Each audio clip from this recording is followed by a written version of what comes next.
आज वास्तुशास्त्र के में हम आप लोगों को एक घड़े का कितना रोल होता है जीवन पर उसके विषय में बताएंगे। गर्मी का महीना आ गया है, अधिकतर लोगों के यहाँ घड़ा जरूर आता है। बहुत से लोग ऐसे हैं जो फ्रिज का पानी ना पीकर घड़े का पानी पीते हैं। कुछ लोग तांबे के बर्तन में रख कर जल पीते हैं। आज हम आपको मिट्टी से बने हुए घड़े की विषय में वास्तुशास्त्र के अनुसार बात करने जा रहे हैं कि मिट्टी का एक घड़ा आपके घर में कितनी सुख और समृद्धि को ला सकता है। इसी के क्रम में मैं अयोध्या से श्री योगी प्रमोद जी महाराज आज आप लोगों को एक मिट्टी के घड़े से कैसे सुख और समृद्धि को प्राप्त करें आज हम चर्चा करने चल रहे हैं। एक गणित के ज्योतिष हुआ करते हैं।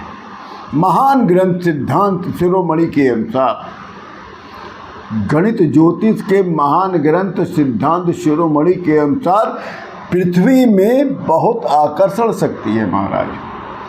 मेरा हम लोगों के वास्तुशास्त्र कहता है कि पृथ्वी में इतनी आकर्षित है, आकर्षण भरा हुआ है, उस शक्ति से कोई बच नहीं पाता है, जिससे वो अपने आसपास की सभी वस्तुओं को आकर्षित करने लगती है।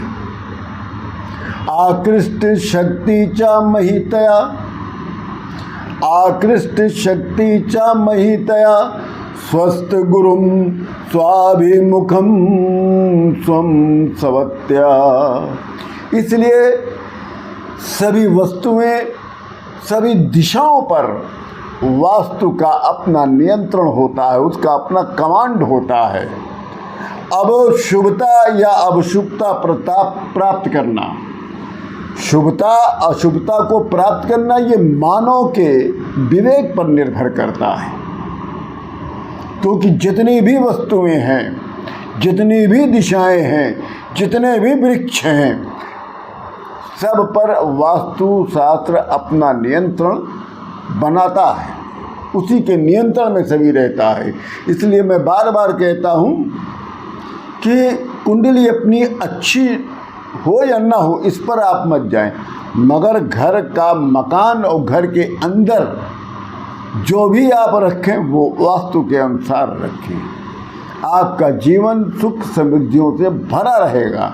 आज चलिए हम अपना वीडियो शुरू करते हैं। एक मिट्टी का घड़ा कैसे घर के अंदर सुख समृद्धि ला सकता है। वास्तुशास्त्र कहता है कि मिट्टी का घड़ा घर में रखना बहुत शुभ होता है। जबकि हम लोग पहले के ज़माने में मिट्टी के घड़े हुआ करते थे, मगर जब से आधुनिक युग आ गया है, ये 21वीं शताब्दी आ गई है, तब से मिट्टी नाम की कोई चीज़ हम लोग प्रयोग नहीं करते हैं। इसलिए देखा जाए तो हम लोग के घर में शुभता कहीं ना कहीं, शुभता में कहीं ना कहीं कमी रहती है। तो वास्तुशास्त्र कहता है कि एक मिट्टी का घड़ा घर के अंदर कैसे सुख समृद्धि ला देगा।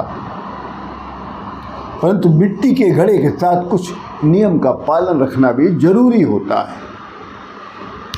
एक पहली बात यह है, कभी मिट्टी के घड़े को खाली मत रखिए। अगर घर में मिट्टी का घड़ा है उसे खाली मत रखिए, और घड़े को गर्मियों के मौसम में पानी भर के ज़रूर रखिए। वही सर्दियों के मौसम में भी घड़े को खाली नहीं रखना चाहिए। इसके लिए सर्दियों के मौसम में क्या करिएगा, उसमें कोई अनाज भर के रख लीजिए। मतलब चाहे सर्दी का मौसम हो, चाहे गर्मी का मौसम हो, मिट्टी के घड़े को कभी भी आप खाली नहीं रखेंगे। अगर खाली रखते हैं तो घर के अंदर सुख समृद्धि नहीं आएगी। अगर खाली नहीं रखते हैं तो वो घर सुख समृद्धियों से भरा रहेगा। गर्मी का महीना है तो पानी भर के रखिए, आपको शीतल जल की प्राप्ति होगी। और सर्दी का महीना आ जाए तो उसमें आप अनाज भी रख सकते हैं। इसके पीछे कारण क्या है महाराज? यदि घड़ा खाली रख दिया जाए तो क्या प्रॉब्लम है? तो बताया जाता है कि यदि घड़ा खाली रहा तो घर की सुख समृद्धि में ये बाधक बनता है। इसलिए इसमें कुछ न कुछ अनाज भरकर या उसके अंदर कुछ सिक्के डालकर उत्तर की दिशा में जरूर रख दीजिए। धन का आवागमन बना रहता है। घड़े के स्थान पर अगर आपके पास कोई छोटा सा मिट्टी का लोटा या छोटी सी गगरी हो, उसे भी भर कर रख दें। अब ध्यान रखिएगा, आप जिस घड़े में, मिट्टी के घड़े में पानी भर के रखे हैं, तो उसके पास एक छोटा सा और घड़ा ले लीजिए। मतलब एक घड़ा मत रखिए, एक घड़ा रहे जिसमें पानी भर लीजिए, उसके बगल एक छोटा सा घड़ा लीजिए। अगर घड़ा नहीं है छोटा तो कुल्हड़ी हो तो उसको रख लीजिए, उसमें भी पानी भर के रख दीजिए। अब आप कोई भी चीज़ दान करें तो मिट्टी के बर्तन में करें। इससे क्या होता है, मिट्टी के बर्तन में दान करने से दान का पूरा फल की प्राप्ति हो जाती है। दान जब भी करिए तो मिट्टी के पात्र में करिए। जब भी अनाज किसी को दीजिए तो मिट्टी का पात्र बाजार से ले आइए, मिलता तो है ये सब जगह आजकल। तो उससे क्या होगा, मिट्टी के पात्र में अनाज रखकर या कोई वस्तु रखकर दान देने से दान का पूरा पुण्य की प्राप्ति हो जाती है। जिस घर में खड़ा नमक, साबुत नमक, धनिया,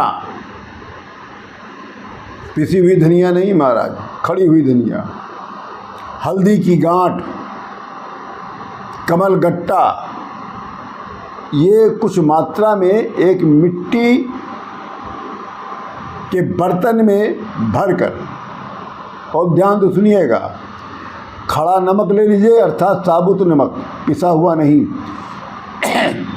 और खड़ी हुई धनिया, पिसी हुई धनिया नहीं, और हल्दी का गांठ बड़े वाले, और कमल गट्टे, ये कुछ मात्रा में लेकर एक मिट्टी के पात्र में लेकर आप उत्तर की दिशा में रख दें।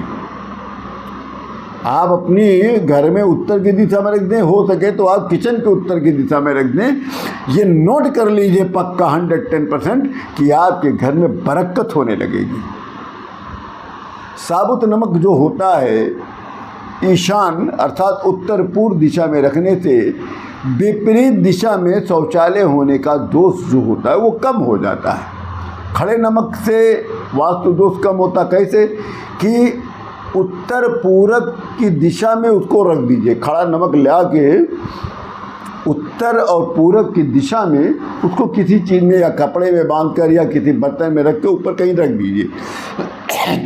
उस जिस घर में शौचालय, लेट्रिन, बाथरूम गलत दिशा में बना है, उस घर का वास्तु दोष ये खड़ा नमक आपका दूर कर देगा। इससे क्या होता है, नमक रखने से एक और फ़ायदा कि आपके घर में सुख शांति बनी रहेगी। और नमक रखने से एक ये भी बताया गया है कि लक्ष्मी माता जो हैं उस घर में कमल पर आसीन हो जाती है। अब हल्दी की गांठ के विषय में बताया गया, ये तो साक्षात गणेश का स्वरूप है। और धनिया को इस नाम से पुकारा जाता है क्योंकि वो धन का आवाहन करता है। कि हम से जुड़ने के लिए अगर आप अच्छी बातें सुनना चाहते हैं, सही बातें सुनना चाहते हैं, तो आप हमसे जुड़िए। अपने लोगों से भी कहिए कि वो हमसे जुड़ें, सब्सक्राइब करें। हमारे वीडियो को देखते हैं तो लाइक तो करें महाराज। तो आपको अच्छी अच्छी जानकारियां मैं दूंगा। एक ऐसा चैनल है ये मेरा कि जिसमें केवल शिव महापुराण का पाठ सुनाया जाता है। जय जय श्री राम।